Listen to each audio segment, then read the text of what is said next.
Hi, all. Thanks for joining. We'll start within 10 minutes. So if you want to go and join back later, it also works. We'll start like 6:10. Okay.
Good evening, ma'am.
So, hello everyone.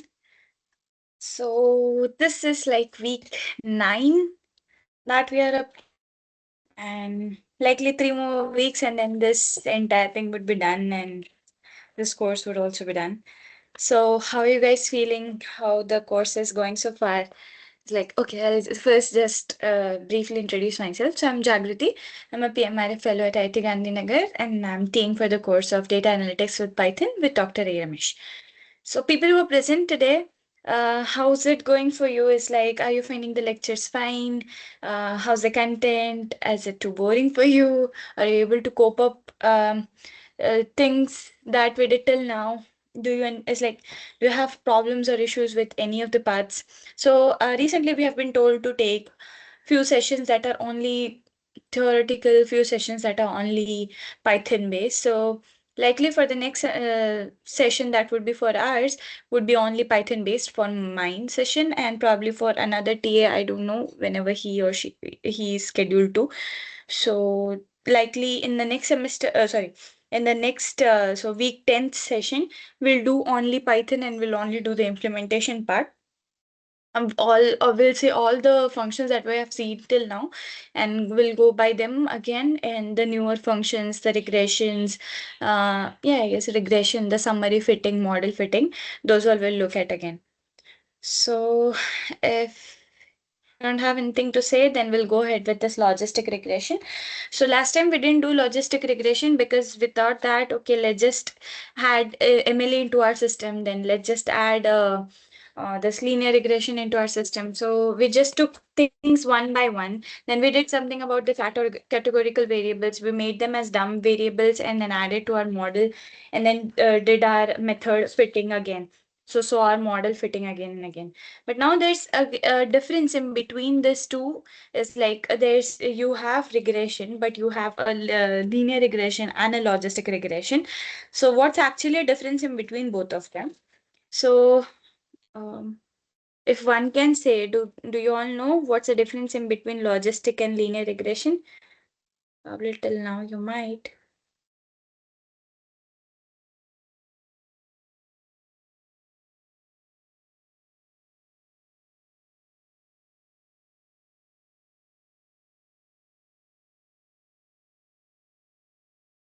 In linear regressions, ma'am, we have continuous data.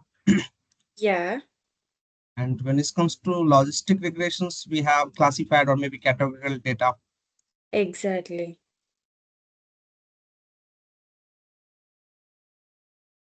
Let's take this up here. Okay. Yeah. So as said by Santosh, linear regression. Yeah. So linear regression is for independent variables, which is like has this two independent variable. Uh-oh. Sorry. Yeah. For linear regression, it has like we have continuous data, and within this continuous data, we have two variables, independent and dependent, whose values are dependent on a variable and, and who monitor everything. So these are the two types of variables we have for continuous in linear regression. Now we also saw that for linear regression, our error follows which distribution? Normal distribution.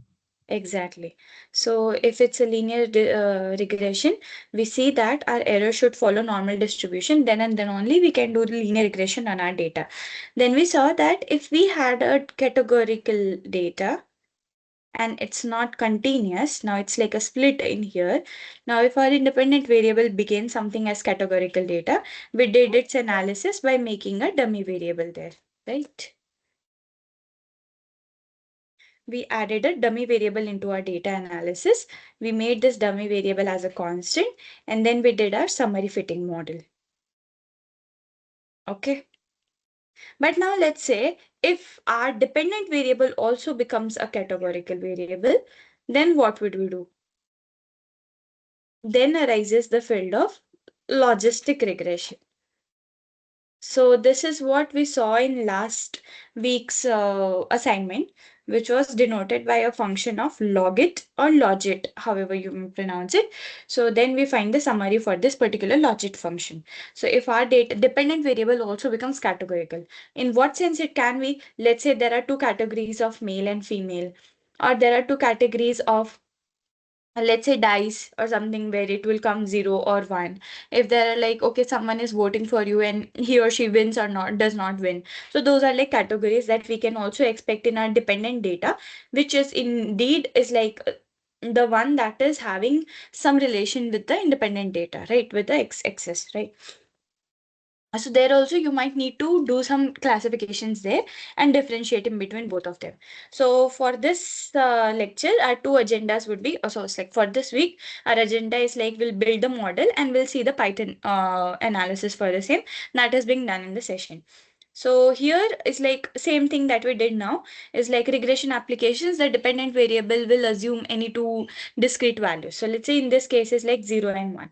So now there's an example that is given that let's say a bank approves a dependent variable is now as having some two categories. If it approves, then it's like 1, and if it does not, then it's like 0. So now we want to find the logistic regression, or we want to find a probability that it will approve only. So what will we do is like we'll find the probability where y equals to 1, and how we'll do so?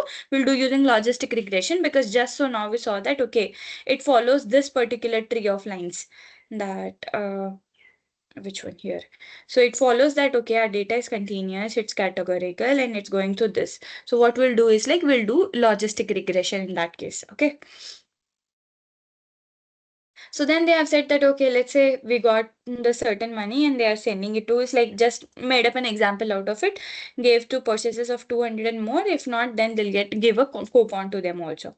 So there are added certain variables to it. So here if you see, these are the spending and the card. These are our two independent variables that are dependent on this customer, that is independent over here. Now this card, they have sorted us for here that okay, this card would only be given if the coupon was like so and so. If not, then nothing. So they has already is like differentiated into 0 and 1, 0 and 1. So if it has or if it does not, then they have differentiated. It's like if no has been issued, if it has, oh sorry, and one is like if they are using it or if it has been not issued, right? And this is a card. Depending on it, we have the spending here. So what we'll do is now we'll do our analysis with respect to card based on the probability that we see over here. So we'll see if this particular value is 1 for this particular value as 1. So we'll do the analysis in that way. So it's like just understand that part is like how they have written that is shown as the thousands of dollars and the credit card information has been coded as 1 if the credit card and 0 if not. Sorry, if the customer has this particular credit card and 0 if they do not. Then in the coupon column, 1 is like the recorded if they have used the coupon and 0 if they have not. Same cases, like if they have the credit card, it's 1. If they do not have, it's 0. If they have a coupon and that is being recorded, that's 1. And if they do not, then it's like 0. Okay. So how do we differentiate it? Now this is only for a probability of, let's say, 1. So how do you say this? This is nothing but your probability is like the expected value is given by e raised to this is like these. What are these variables there? Beta, beta 1, beta 2, beta p. These are all of your regression coefficients. So you take all of these regression coefficients and 1 plus the entire total probability of your scene. So you're looking at this particular scenes. Now, if you do something like ln of this particular thing, what will happen? This E, you can take out this one, it would go.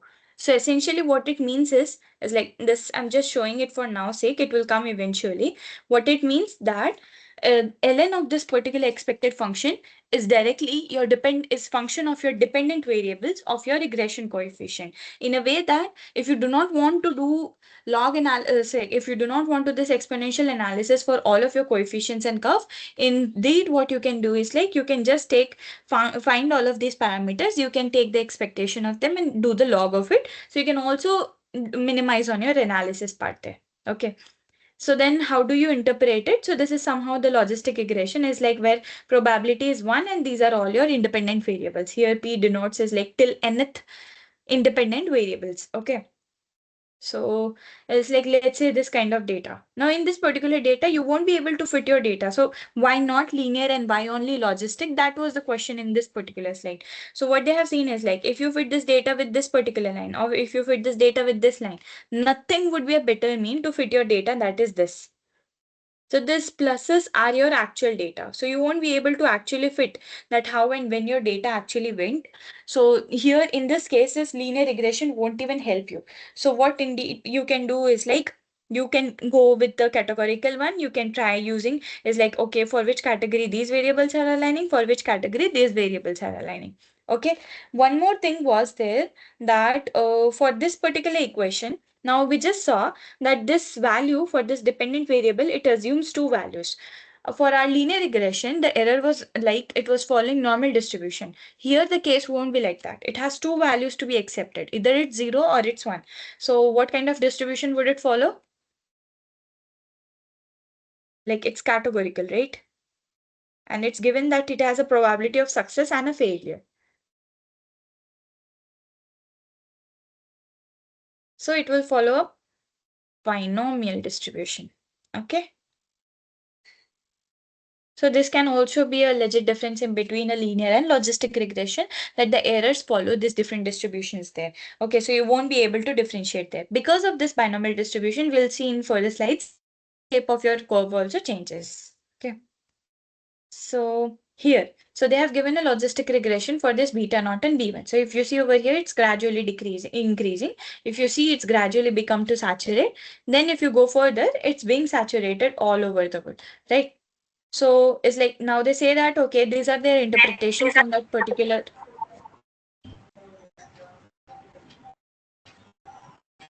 Okay. These are their interpretation from that particular regression model or that curve is that it was S-shaped. The value of ranges for expectation was from 0 to 1. The value gradually started approaching 1 as the value of X became larger and larger, and it was smaller when the values of X became smaller. So this is like similar to a binomial distribution where 0 and 1 tends to a probability of failure and probability of success, right? So then they are also saying that when this particular distribution was fairly increasing rapidly in between these two rates of this. So if you see over here for this particular rate and for this particular rate, they say that, okay, the slope is constantly increasing or it's varying. So if you take a slope of this particular region, or if you do something like this, you would be able to see that, okay, there's a increasing trend that you are being seen over here. Okay. Yeah. So for now, we saw that, okay, this is something that is not linear, that is not following a trend where if something increases, that will increase to an extent, or it's monotonic. It's not. So what we saw is like it will increase at certain area, it will rapidly increase at other areas, it will also become saturated at some areas after some point. So we can't use linear methods to solve this kind of examples. Or if let's say if you want to fit a particular model to your data and you want to extract the parameters from the model, so you won't be able to use linear techniques there. So what's your solution there? That's just nothing but a non-linear technique. Now, non-linear techniques or non-linear forms would be something as of MLE that we saw. What you do in such cases is you'll find where your function is getting a maximum value, right? You'll differentiate the function, you'll find out the maximum value. When you get the maximum value, you'll be able to say that, yes, this is the value at which my function was getting a maximum value. This is the function that better represents my data. So that is where we'll find our probability. For this, since this is our like a kind of inflection point, so we'll be able to see that, okay, this particular point or this particular point where our slope is drastically changing and it's increasing, and after that it's not, is the point that we can say that it is better fitting that our model. Okay. So overall, fitting to our model, right? So how do you find again same thing? So you give it by them estimated regression. So how do you do is like here in this way. So same thing they have done this logit function. They have added one variable as a constant. Which variable that constant is our spending parameter that we saw. Coupon is being added to the variable field directly and they do a fit for it. When you do a fit, we get all the parameters that we know till now, that which are parameters to know and notice. These are all of our regression coefficients. Okay. These are all of our regression coefficients. Then if you see somewhere, you'll get this z value.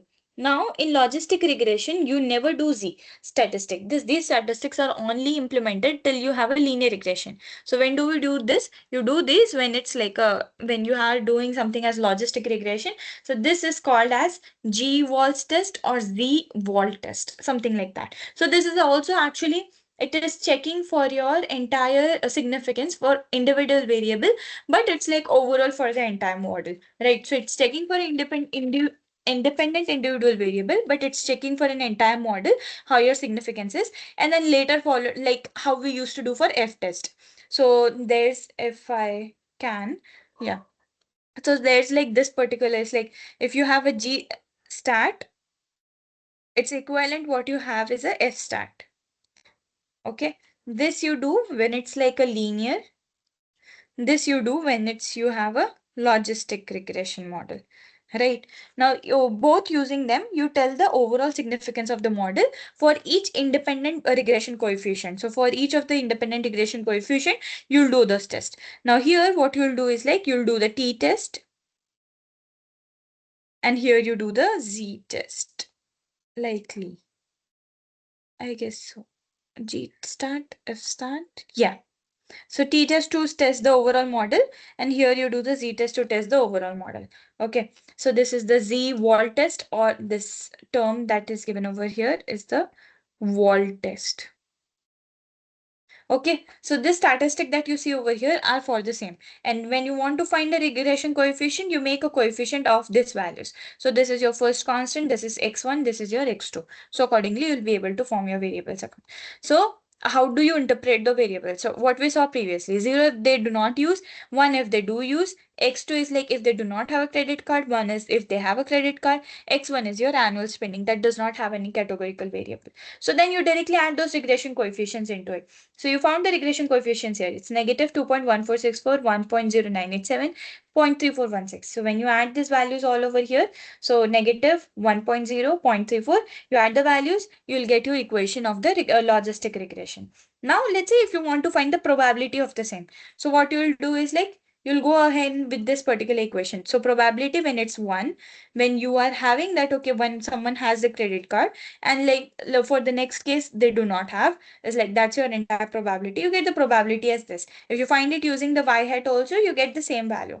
Then you do it using this for another such case, you get this. You do it using the y hat, you get the same thing. But it's like a too much calculations, right? So indeed what you can do is like you can use the log thing, what we did previously. So if you go over here, test for significance, you can use either the z test or f test.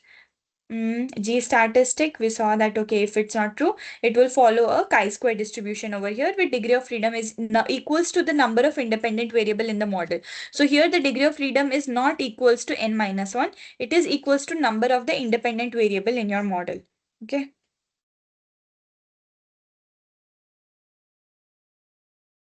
So this is equals to number of independent variables in your model.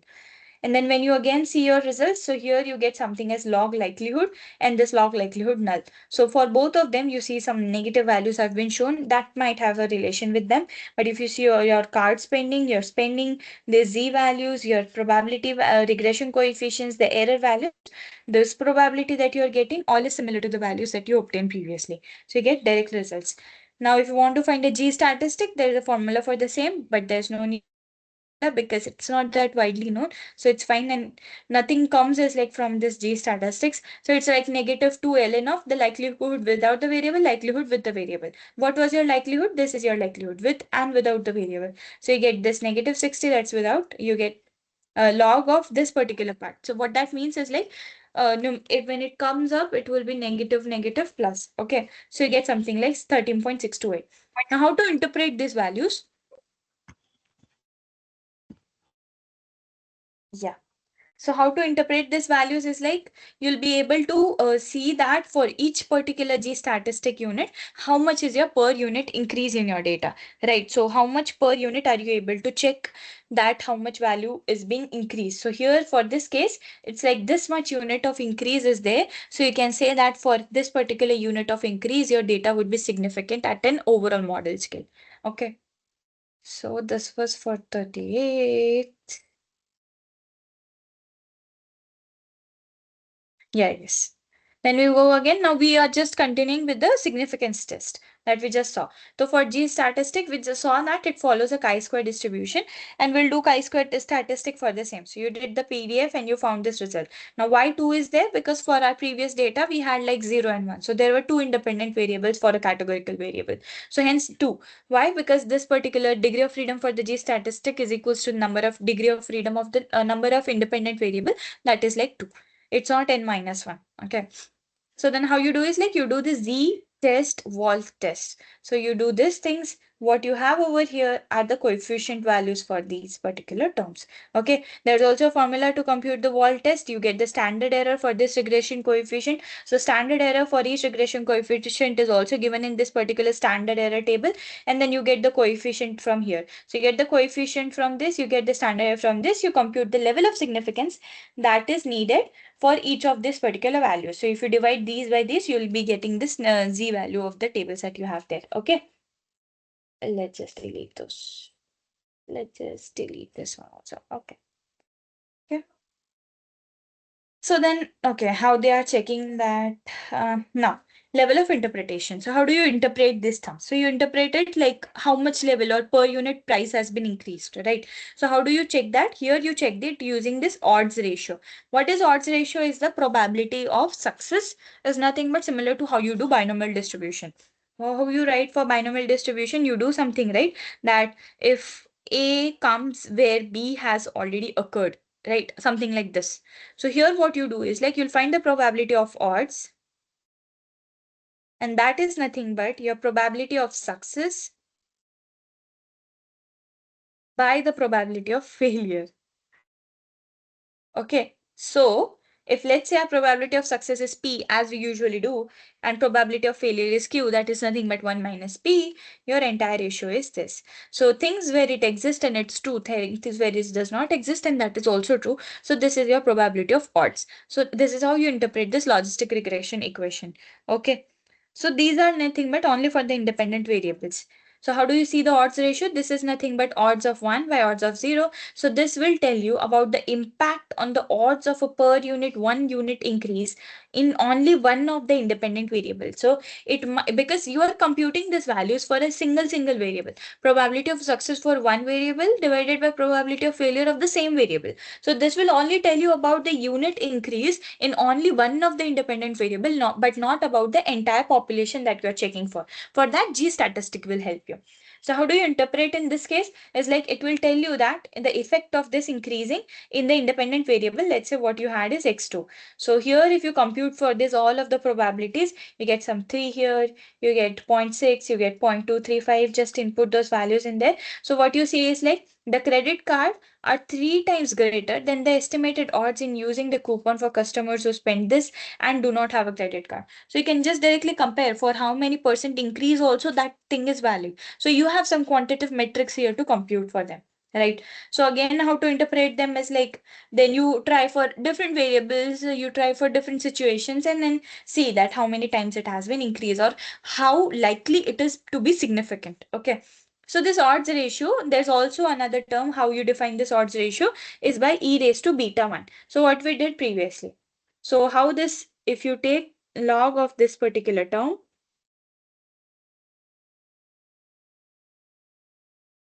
this is nothing but your beta 1. So that is directly your regression coefficient. Okay. So this is natural log, by the way. So then again, is like you compare the values, find the corresponding estimates, get something like this that is like 2.79 times greater than it. Yeah, here. So then if you want to find the transformation or some relation in between your odds, is like the level how much your data would be significant by or your two variables would be different by. So if you take log of that particular term, what you indeed get over here, if you see, this is nothing but a linear regression, right? So if you see here, something is following a linear regression. Indeed, that is a linear equation. So that is much easy to model with respect to a logistic regression or with respect to a binomial distribution. So in that case, you can also assume that your error is following a normal distribution. But towards the end, you'll have to convert this ln odd. So you can take exponential of that particular term towards that part. Okay. So this is, but keep in mind that this is only for a one independent variable. So it is linear function of the independent variable, but this is true only for one independent variable, not for all, or it does not give you anything. So this makes our interpretation easy so from element to element wise, or it's like from variable to variable wise. It does not allow us to, it does not want us to compute all probabilities, to find all the parameters and then compute from there. You directly take the coefficients, you add them toward their parameters, is their direct final value. Finally, you take exponential of it to compute the odds ratio. If you do not want, fit your data directly with this particular equation. You'll get the logistic regression there. Okay. So this is how it's like you can compute the y hat also as exponential of this hatted term plus 1 plus this particular term. Eventually, it's the same. The form also it takes is similar to this particular form. But indeed, it's telling you that it is actually a function of that model. Okay. So same thing here. Yeah. So what's the difference in between G and Z statistic? Both will tell you about the overall significance of the model. In this will also tell you about the overall significance of the odds ratio, whereas this will also tell, and it's a statistic measure, about the corresponding odds ratio. So this will only tell you about till your odds ratio, whereas this will tell you, the upper one G statistic will also tell you about the significance this odds ratio is bringing into your model. Okay. So any questions till now on the logistic regression? If not, then we'll quickly do the ROC analysis. We'll see what's important there and we'll go ahead to the assignment. Any questions?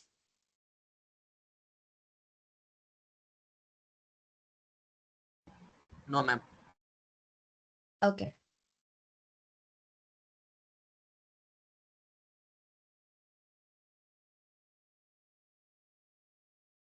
Yeah, yes. So next is this confusion matrix and ROC analysis. So when is this needed? You did all of these measurements. There were multiple measurements that you did. Now, within those all multiple measurements, what you need to check is like which measurement is actually true, which measurement actually resembles my model. If you're doing multiple classifications, in that case, something as confusion matrix and ROC analysis will help you find that okay, how better your data is performing or how better your model is performing. So these are nothing but tests to evaluate your performance of the model.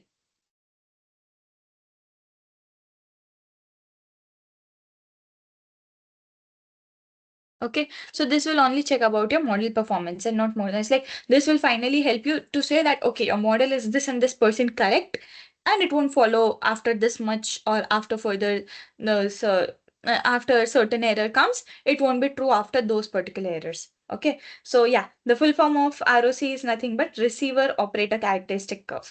Why receiver operator here? It's just like same terms that we say is like receiver are nothing but the users, that are us, who are likely being trying to say that how your data is actually being classified or not. We are operating on the curve and we are trying to see the characteristics of the curve if our data or our model is perfectly following our data, if it's perfectly representing our data or not. So that's simple, the meaning of the term. If you are not, if you, it's like if you're finding it difficult to memorize that term also. Okay. So yeah, yes. So the motivation for this is like multiple methods are available to classify and to predict. So for each method, there would be multiple choices that are available for setting. You'll need to optimize it for certain parameters, and that optimization is necessary to assess the model performance, how better your model is being performing there. So there are certain metrics for the same. As like you guys might have heard something as accuracy. You guys might have heard something as precision. It's like how close your measurements are after certain measurements. So these are some terms like as per curve fitting, we had something as R square, goodness of fit metrics, we had something mean square error. So we had this coefficient of determination. So we had this kind of metrics for those. For a model, when we say is like overall, when we are checking for a model, it would be this metrics which will tell you everything about it. So you have your accuracy measure or classification. There also you have an error. Everywhere you need to account for an error, or else it would be a bias that you'll be checking on. So you have a misclassification error. Misclassification means nothing but that we saw something for alpha and beta error, where something is rejected when it's also correct, or where the null hypothesis was to be accepted, but it was rejected, something like that, right? So when it's classifying a record as belonging to one class, but it belongs to some other class. So that's your error in this case. What would be the rate of that particular error, that how it belongs, a percent of it, how it belongs to the misqualified classified records of all of the total records that have been in your validated data, right? So that's your error rate. So these are all nothing but your qualitative metrics that you can say, but error is necessary to evaluate the performance also. It's like that will help you remove the bias from your model. So this is how it's like if you want to see. So if this is a basic confusion matrix that is being shown. Now here is your actual class which says that, okay, something should have been 1, other thing should have been 0. Now my model predicts that this particular thing is 1 and this particular thing is 0. It is 1 for 201 times, it is 0 for 85 times, this one, right? So if it is confusing, let's do it again. Okay, so I made a model. Let's say I told it to see how many times heads is coming. So if it comes, it will say 1. If it does not come, it will say 0. Okay. So when I did it, I saw that, okay, it came. So that was 1. It does not came. It didn't come. It was like 0. So then I repeated this method for a number of times. I trained my model. Let's say any particular, let's take a normal unit model. Okay. Basic encoder, decoder, you do not have any layers there also. So let's say you predicted. So now, not you, it's like you tested it. Now your tested model says that it is 1 for this particular time, and it is like it will also have some 1 and 0 category. So it will be 1 for some time, it will be 0 for some time. Now it says when my actual class was 1, is like when it should have been 1. So 201 times when my model says, it says that it was 1. But another 85 times it says that it was classified as 0. It was predicted as 0. Same for 0. It says that 25 times it was misclassified as 1 and was correctly classified as 0 for 2, 6, 8, 9 times. So it was something like this. So 201, the ones are actually correctly classified as 1. 85, the ones are incorrectly classified as 0. 25, the zeros are incorrectly classified as 1. And 2, 6, 8, 9, they are correctly classified as 0. This is how everything would be based on this particular dabba. It's like you'll have to find all the metrics that lie within this dabba and you're all done. And then you have some formulas to compute for your model performance. Okay. So then how do you compute the error rate? So you know that this term, my here, what is there, and this term, both are your true terms, right? When it had to be 1, it came 1. When it had to be 0, it came 0, right? So these are like your true terms. Apart from the true terms, these red ones are the ones that are misqualified. right? So these are your false terms, right? So what you want to do is like, and this will eventually lead to error within your model. They are false. So because they are false, you don't get anything that is actually representing your data. So what you indeed get is something as error. So how do you compute it or quantify it? You calculate the rate of it. How do you calculate the rate of it? You add both of them divided by n number of times your model was run. Okay, so this is 3000 probably there, or sum of all of them. So you get 3.67%, right? Now accuracy is what? 1 minus error. So you get 96.33%. So if multiple classes are there, so you compute the sum of all misclassified record divided by the total number of records that you have over there. Okay, let me quickly calculate if it is the sum of it. 689 plus 85. Oh, 4 is missing. Probably they might have rounded it around. So 201, 85, 25, 2689. Yeah. So it's like this particular term over here is like the total records is the sum of all of your parameter values that you get. Okay. So now this thing eventually will vary based on your threshold or cutoff, right? So you now see that for each record, you'll quantify the probability of recording a class to 1. You'll find a cutoff value similar to how we did for our Z and T test. We defined that our level of significance would be 95% or 0.05%, sorry, 0.05 as probability. And so then we'll compare to a cutoff and then we'll classify it accordingly. Let's say our default value is again 0.5 over here. So if we go beyond 0.5, that would be 1. If we are below it, it would be 0. Okay. So we can use different cutoff values that's dependent on the application, that depend on the user also. Right. Sorry. So here if you see, this is your probability of being 1. It was above 0.5, so you gave it as 1. It was below, you gave it as 0. So you assign all of the records. You know how many records are there. You can compute the error. You can also compute the error rate in that case. Okay, you can also compute the probability of success and the probability of failure similarly. What actually the confusion matrix will now give you. What we saw till now was like in layman terms, how it the matrix coefficients you should see, how you should interpret the terms. But there are also some proper definite terms for it. So how do you see it? So if something is 0 and it's also being predicted as 0, you call it as true negative. So here in this case, let's say my 0 is something as probability of failure or something. So let's say it turns out to be negative, which was not expected. And 1 that is a success that's expected is my positive term. Okay. Here. So when it's 0, it is 0. And this can be also flipped. So don't just like think that, okay, it's only 0 as always a negative. It can also be flipped and depends on your question that what you're trying to ask. If your question is that the probability of 0, then it would be a positive term here and 1 would be a negative term there. Okay. So let's say our actual class says 0 and the predicted class also says 0. So that is my true negative value. But when my actual class says 0 and my predicted class say 1, so that is my false positive. Why false positive? Because actual class said 0. Eventually it came out to be 1. So that is not true. Yeah. So that is not true. But it's falsely positive in a way that it's giving me some positive value, but that is not true here, right? Then my actual class says 1, but it is 0 over here. So that is my false negative, right? So don't confuse it in between true negative and false negative. It said 1, but it predicted 0. Now it predicted 0, so what your term would be negative, but that's a false negative, right? Now when it's 1 and 1, it's your true positive. Okay. So always remember when to add a negative and positive term. Accordingly, if it has been correctly classified or incorrectly classified, you can add the true and false values in front of it. Okay. So now n number is nothing but the number of observations, that is the total number of records that you will be checking them from. So if you want to compute the overall accuracy of your model, how do you compute accuracy? Accuracy would be your true negatives, the true values that you have in your data set. So true negative plus true positive divided by the total number of observations that you have.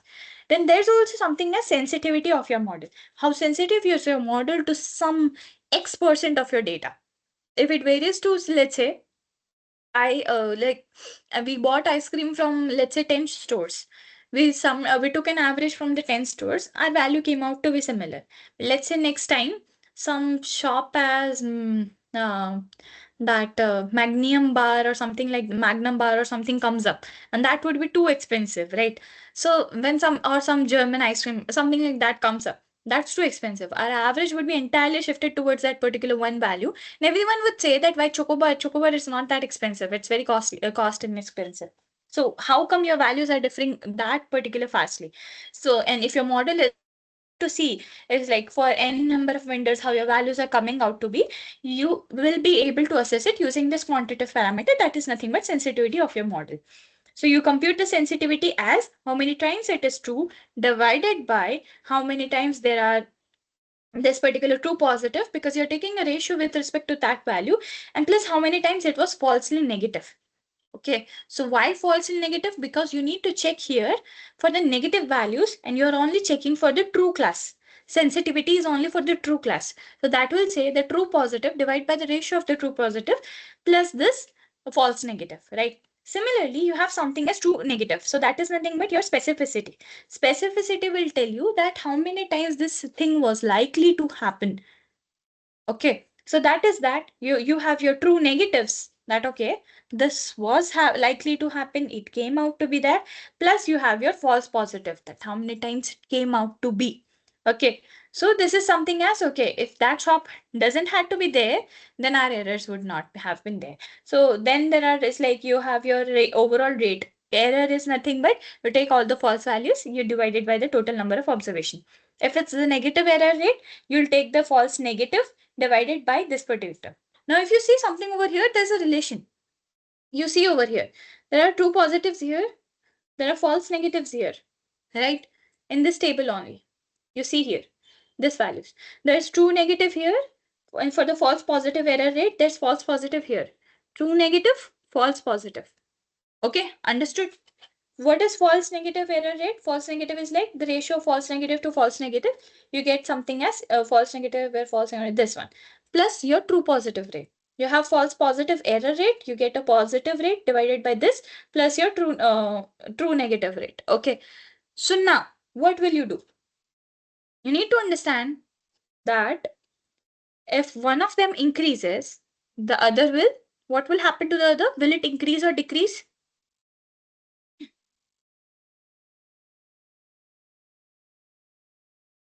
Quick. So let's say if my sensitivity increases, right? When sensitivity increases, my true positives will increase. This will increase. This won't increase that much. My false negatives, how many times it had to be, it would decrease eventually. So what will happen in this term? What will happen to your false negative error rate?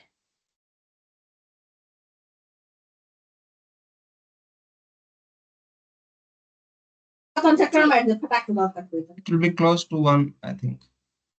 Yeah. What I meant was it will eventually decrease. Yeah.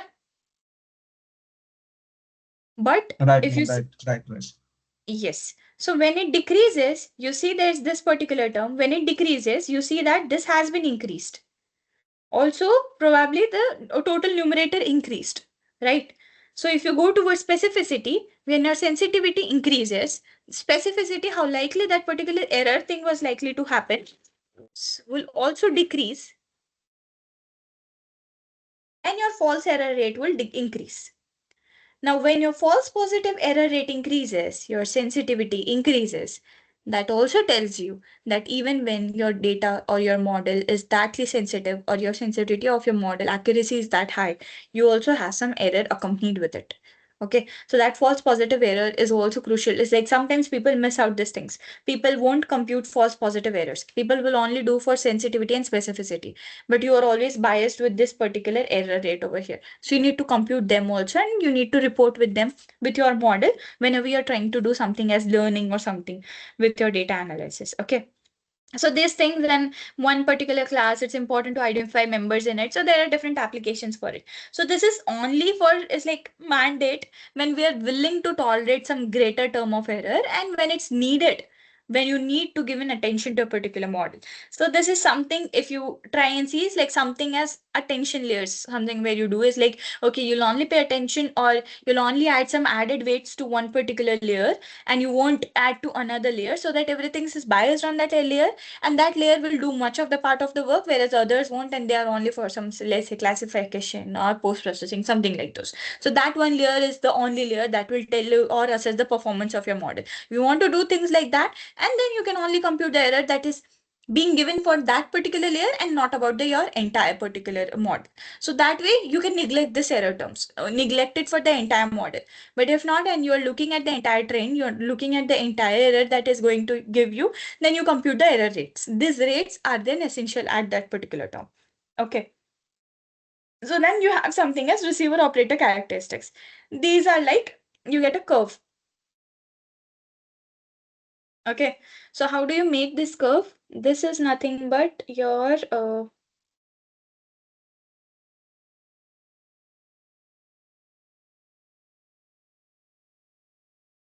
yeah. So this is your graph of sensitivity versus 1 minus specificity. And what you can do, right, using this particular thing, something like this would always come to people, or something like this would always come to people for these particular models. If your model is not following properly, and if you're getting only loss, you'll get something like this, the first hand equation. But if it is being trained properly, and if you're getting some accuracy in your model, then you would get something like this, right? Now, how do you quantify it? Our daily thing that we do usually. How do you compute it or quantify it? You take if it's for the second one, you do something like this. If it's for the first one, you do something like this. Okay, so what do? Essentially, you take the area under the curve, AUC. So you compute the area under the curve, or else you compute this particular ratios, you'll be able to know that, okay, how much percent your data has been following along. So that this is all about the ROC curves. So then they say that, okay, so this is also important for medical cases. So I'll give you one such example. So in our lab, we are trying to do some beamforming based techniques. Okay, what is beamforming? So you spatially you add some weights to, okay. So let's say, okay, so I'm a speaker, and in front of me there are different people that are standing there. Okay, so this when I speak, my voice would reach differently to another people. Let's say one person is standing in a source where there are more people next to him. So it would sound as, okay, he won't be able to catch me as with respect to a person who's standing in front of me directly.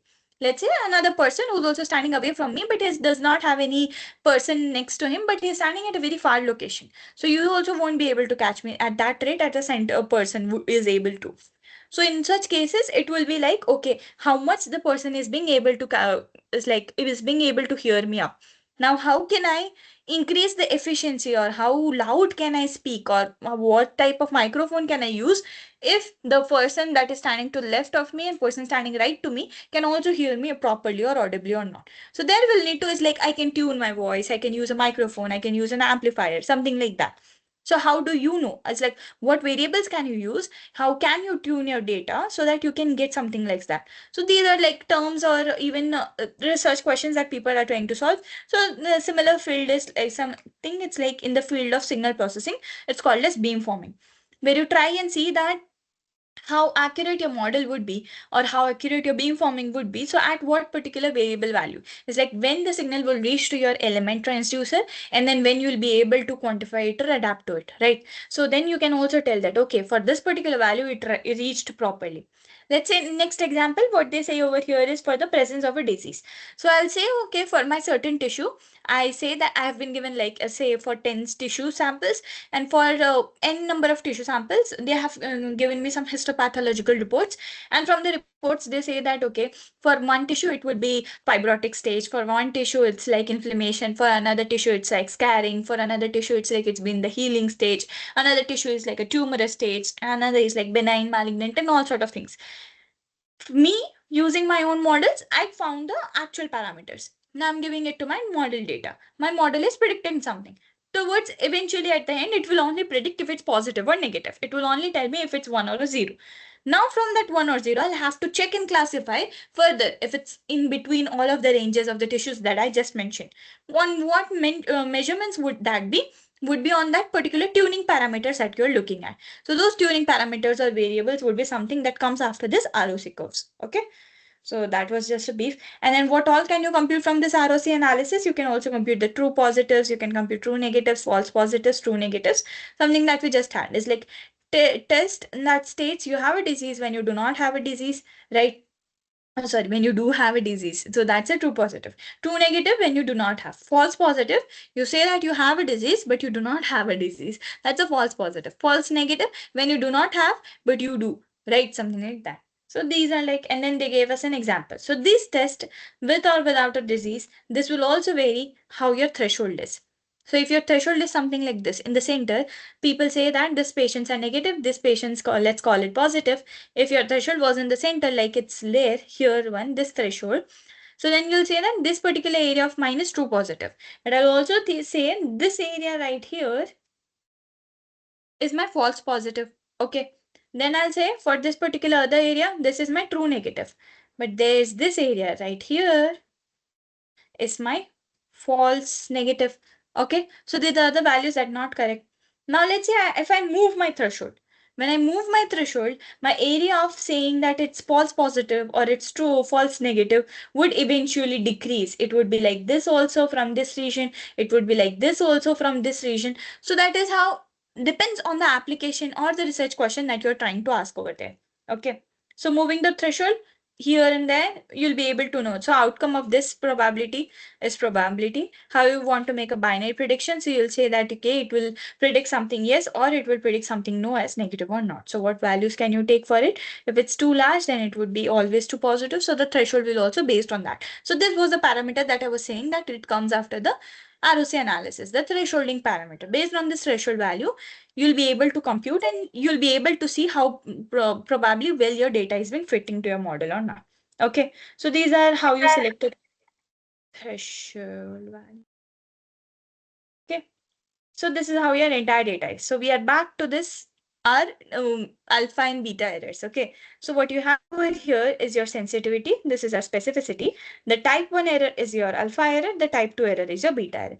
This is the table that you should know because this involves everything. It's like the true disease test versus the test result. Everything from what we have done till now, the probabilities, the errors, and then followed by the ROC analysis and finally your model analysis too. Okay. So again, classification test, how well you can classify, compute the sensitivity for them. So this is how your curve would be. So this false positive rate, or you can also write 1 minus specificity there. Okay, so that would eventually come. If your threshold is lower, then you would have a lower specificity. So, and likely your values would be less, would have a lesser error and would be highly sensitive towards your model accuracy would be higher. Okay, and then you compute it from there. So if it's higher, a threshold is higher. If the threshold is higher in that sense, then your specificity will also increase, your sensitivity will decrease. If it's lower, it will say that the most of the things which are also negative are also counted as positive. So your sensitivity increases, but specificity decreases in that terms. Okay. So this was all about the ROC analysis. If you have any doubts, you can let me know. But this is the lecture, is like, that's why I selected from all of the 3 lecture slides this lecture, because it has the basic fundamentals and the things that you should know for your exam also and for the assignment too. So if you have any questions, you can let me know, or else we can go ahead with the assignments. We can take a break for 2 minutes or so if you want. Ma'am, can you please show the previous slide?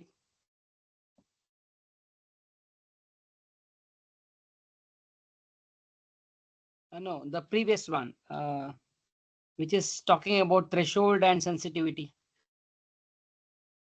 Yeah, there was some, relations written. Yeah. Just below this, below this. Yeah, one more. Come down. Next. Next.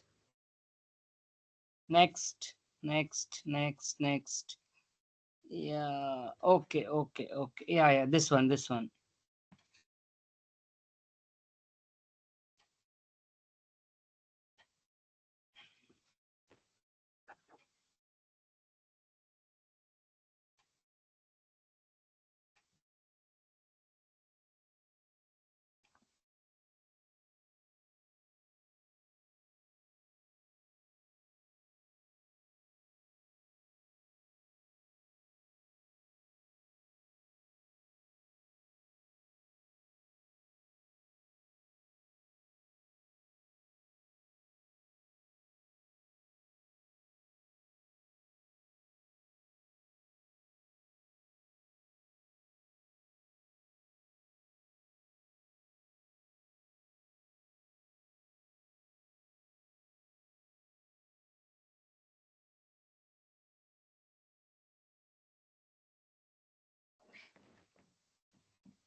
Yeah, okay. So if no further doubts, then we'll go ahead with the assignments and we'll close the session for today. Okay.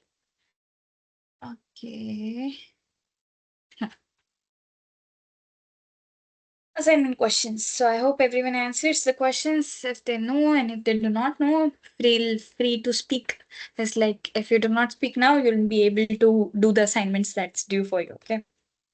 So state true or false.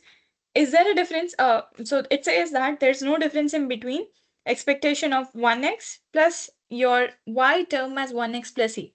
And they say that both are regression equations. Are they both regression equations?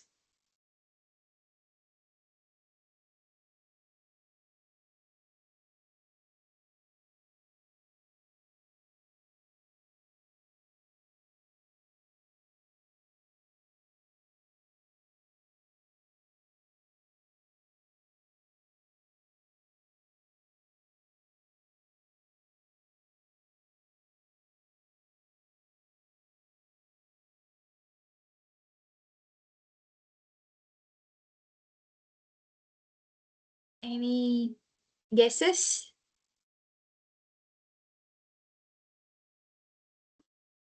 No, it's not a regression equation. False, ma'am. Yeah, yes. So it's not, so answer is false. So one is like your regression coefficient, another is like expectation of it. So yeah, it's like if you can see it's like can be a linear also. So you can't. And there's also an error term involved into this term. Okay. So then which of the following statement is correct? Oh, okay. So something about sensitivity and specificity in your analysis. What do you call what? We just saw in the final table. Which one was what? So if you want to, you can just relate it to, okay. So let's just say first for specificity. Let's see for specificity. Everything says true is not called true. Okay. And it says is called a true positive rate. So one can directly cancel this. Now it said that it is not called true negative rate. Is it true? It is indeed. Yeah, yes, go ahead. No. Yeah. So it is called as a true negative rate. So this is also incorrect. Last one says sensitivity in ROC analysis is called as a true negative rate. How can it be true? That was your specificity. That is also not correct. Hence, your correct answer is that it is called as your true positive rate. Okay. Now, in ROC analysis, when the threshold value is higher, what do you get?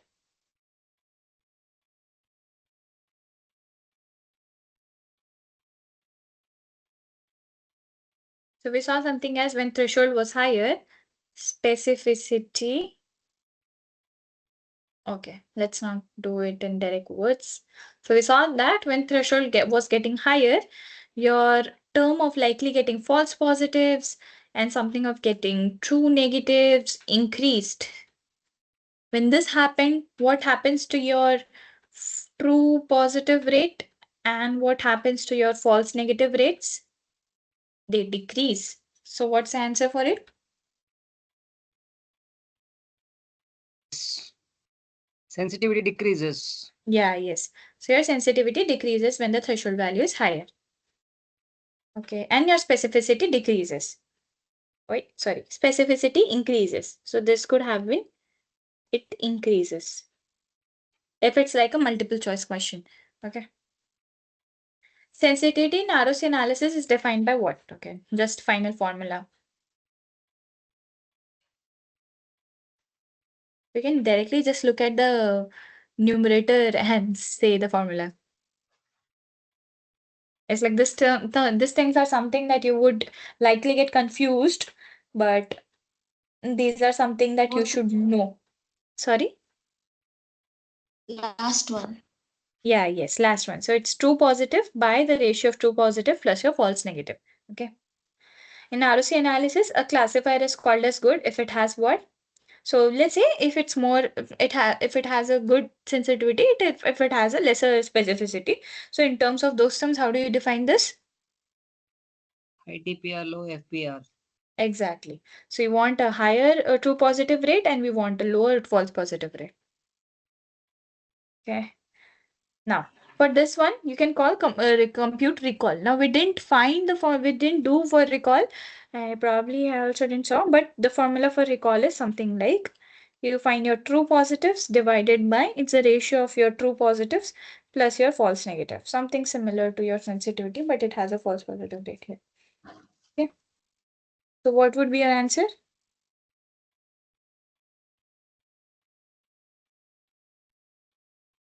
So, as like for your information, recall should likely be higher or 1 for your metric. So it says that your test is like it's a good classifier, something like that.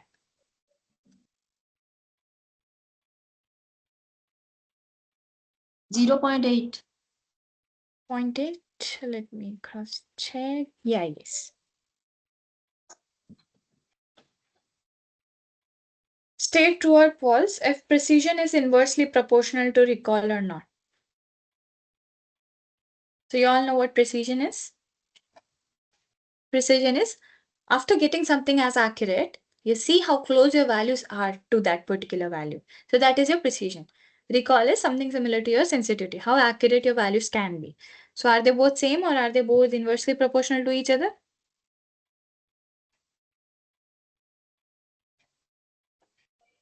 So precision, if you want to compute, precision is calculated as true positive. It was like true positive by true positive plus false positive. Right. And what is your this? This is like this. Recall is your false negatives paste. So are they both inversely proportional?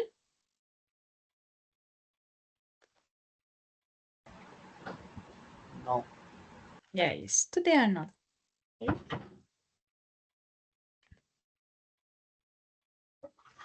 They are not inversely proportional. Yes. Next question. Standardization of features is not required before training a logistic regression model. Do we do something for our feature models when we train them or when we see is like or when we do logistic regression?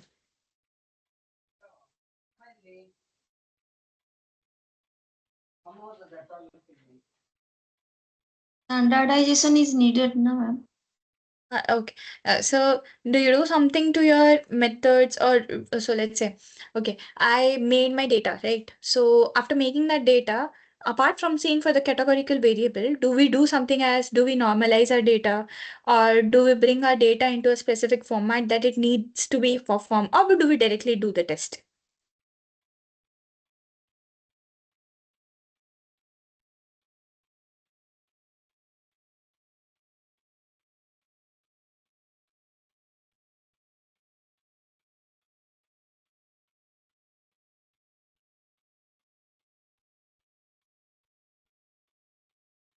So before doing any regression, if it's not for a categorical variable, we don't do anything for our data. It's like what features we have, we directly import it to the model that we are trying to look at. It's only because of the categorical variable, we try and decide that which type of method or processing should we try and do. Okay. It's not that we are trying to do something to our model features or parameters that we're getting, or we are trying to maintain it into a specific format that the regression models needs to be. Okay, so we are not doing in standardization there, hence the answer for this question is true. Okay. Then this one, big question. Which of the following option is true? So linear regression error values have to be normal distributed, but in logistic regression, it's not. Okay. Logistic regression error values have to be normal distributed, but in case of linear regression, it is not. Both linear and they have normal distributed, both of them do not have to be normal distributed. Okay. Which is the answer here?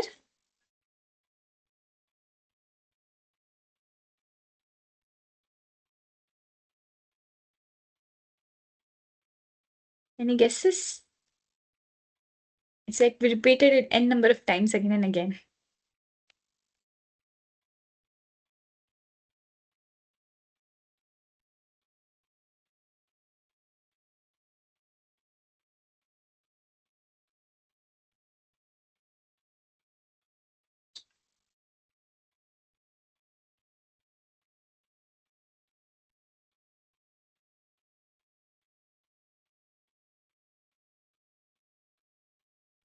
One. Sorry, your voice was cutting.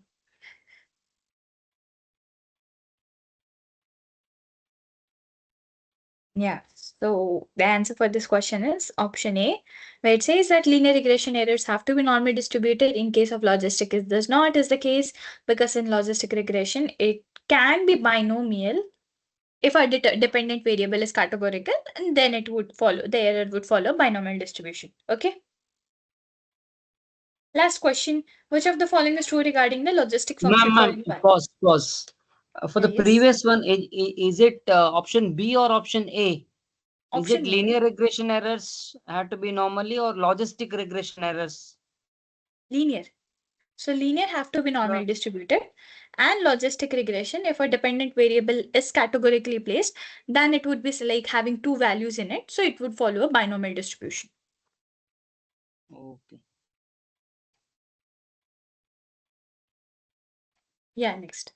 Which of the following is true regarding the logistic function for any value of x? Is it a function of any number of x, or logit of x is the logit of any number, or logit of inverse is the inverse logit function this? So which of the following? So by the way, here inverse means you take log of it and you take inverse log of it. Okay. So something that we saw for the odds ratio.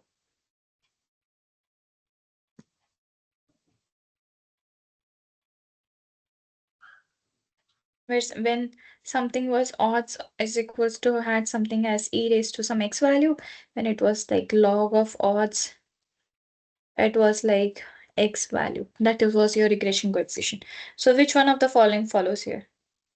Nowhere it's written log of it. So the next value is scattered. So it's not there. But it is true, but it's not there in this question. And you have log odds is equals to exponential of this. What is x exponential? This indeed tells you inverse of your function, inverse of log. Okay. So which function is true here?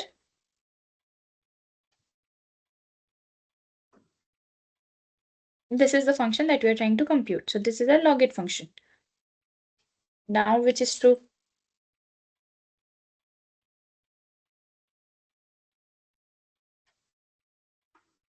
Any guesses? 2. Yes, B option is correct. So logistic of x is nothing but inverse of this particular x function. So we are done for today. If you have any doubts, you can let me know. You can stay back, or else thanks for joining. Ma'am, I have few questions. Yeah, yes, go ahead. Ma'am, this is regarding exams, ma'am. Oh, okay, go ahead. Is it a good one to talk to you, or can I talk Yeah. to? Uh, I mean, you are responsible for answering, or should it be Dr. A. Ramesh sir itself? Uh, It's the NPTEL team which is responsible for, I would say. Professor Ramesh would only give the questions that he has in Okay. hand. NPTEL is the conducting one. If you have specific questions to any one of them, you can use the discussion forum to add your questions there. If you have something like that specific, you can tag those people on and you can comment your questions there in the discussion forum, Q&A. Okay. The funda is this, ma'am. I'm a hardware guy, ma'am. I'm from Tripoli. My branch is electrical and electronics engineering. So Okay. whatever you are doing Python, it is pretty new to me. And one more thing, I'm a research scholar, but I'm not a full-time research scholar. I'm doing part-time research. So I'm working as a full-time staff. So I Okay. work as a lecturer for an engineering college. And there is no lessening of the load. We are heavily burdened. Weekly I have 5 lab loads, 5 into 3, 15 hours, then two, 2 into 3, 6 classes. All are new courses, new labs, setting up of the labs, engaging the classes. Students, they are really Yes. challenging. You have to answer their questions, motivate them, conduct exams, train, take extra classes. And Yes. 2 hours goes for me for traveling. I leave home at 7:30 in the morning and come back at 6:30. So and I'm not a bachelor also. I'm 43 years old. So so I'm like in triple boats, so have a number of works to do. We have to produce research papers apart from taking classes. Yes. Yes. Yes. Papers, then meetings, snack, NBS, update syllabus, Yes. BOS, Yes. BOE, a number of things, meetings and all. Yeah. And I'm pretty feeling it pretty tough. But my question is, I'm worried about the final exams. It's Okay. one of my, I'm taking actually four courses. This is one of my course subjects. And I'm a part-time PhD scholar in AAA department, so I want to clear the paper. So I want to know very much about the final exams, 100 marks exams, how it's going to be, and what is the pattern. Will it be programming, or will it be, I want to clear the paper. That's my agenda, man. Yeah, it's So, like the questions would be multiple choice question based. There would be no mm, negative marking, so you would have a freedom to do all of the questions if you don't know. So you can always try and solve them. Uh, as per se for the questions that would be asked would be in something that would be in your assignments only, or if would be questions that would and that are solved in the lecture slides also. If you're trying to ask something about the programming part, yes, there can be some snippets. So they can say that, okay, if I write some Python code like this, what would be an expected outcome of it? So there would be options for the same, or a way alternative can be if they are trying to solve a, so let's say, certain X and Y question. For that question, my solution is this. So what kind of Python snippet can I write for it, for which I can obtain the following solution? So something like that can also come. So these things won't come that you need to write something from scratch. It will be only based on the functions that you know. So let's say for logistic regression, we started with the logit function. Now they might ask that, okay, if something is like this, if your dependent variable is a categorical variable, then in such case, what do? You say that, okay, you'll do a logistic regression, but then you don't know for logistic regression in Python which kind of test you need to perform. So that would be like a logit function that you need to perform, followed by logit function. They perhaps might ask that, okay, then which variable you might want to add as a constant. So okay, that would be your dependent or your independent variable. So those things you need to know is like how you need to perform. It's not only about the coding. They won't ask you to write codes there itself. It would be just that you should know how these things are being done. So let's say for ANOVA, they might ask when a single way ANOVA is done, where one way ANOVA is done, where two way ANOVA is done. So these things can be asked like, okay, for normality, how do you test? You test using a QQ plot. Or you can test using the self test, you can test using GStats. So then they might ask that, okay, which function to use for those? So that level of programming would come, and programming not say as core, hardcore, or writing anything from scratch. That kind of programming would come. okay, fine, ma'am. Like, uh, rather than doing all this, my request, can you concentrate on, from exam point of view? You told now a few questions on, single variable, multivariable, similar kind of things. So, yeah, for us, So hard. yeah, that is understood. But we are told to only take summary sessions from the sessions that are been happening, so that students who don't view the lecture slides, for them to help, okay, in the 2 hours, okay, this was the gist that what all was taught. And if you don't see the lectures also, you see this particular sessions, it will be easy for you to cope up. Along with it, we also give you the previous year assignments question that will help you solve the assignments that are due in like 1 or 2 days. So we give you that flexibility. Towards exam, it is all up to you how you take up things from this side, because we are not provided with n number of questions. The questions that are with us are only previous year questions, so we can only help you till that part, or we can help you till the part that our expertise lies in. We cannot go beyond it. That's it. So Python exams are going to be MCQ only, and are they going to be only from the assignments?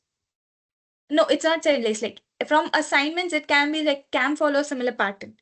Everything would be from the syllabus. Okay, There will be nothing apart from. I went through the series of weeks on Python. So Okay. to start with, it's all almost mathematical. We Yes. have probability, chi-square, and Yeah. cumulative frequency, mean, Yeah. median, mode, Yes. dispersion, Yes. central tendency. So all these Yes. are going to be there in the exams. That would depend. Everything can be, everything cannot be. So how Um, you said, right? You make questions. So do you yeah. add everything in your question paper? You add some subset of it, right? Mm-hmm. Similarly. Like this is all a recall of what we studied in our 10th, 12th Yeah, yes. engineering. So it's Yes. almost 20 years beyond. Yeah, yes, So yes. at this age, remembering all the formula, recalling, writing, Oh my God, I'm really worried how to clear the paper. If you do the Actually, assignments, it should be easy for you. mm. Well, for others, if you don't have any questions, you can leave the meeting. It's fine. Thanks for joining. Ma'am, hold back. Yes. Yeah, okay. So that's regarding the exams. Hmm. Okay. So as you said, I had to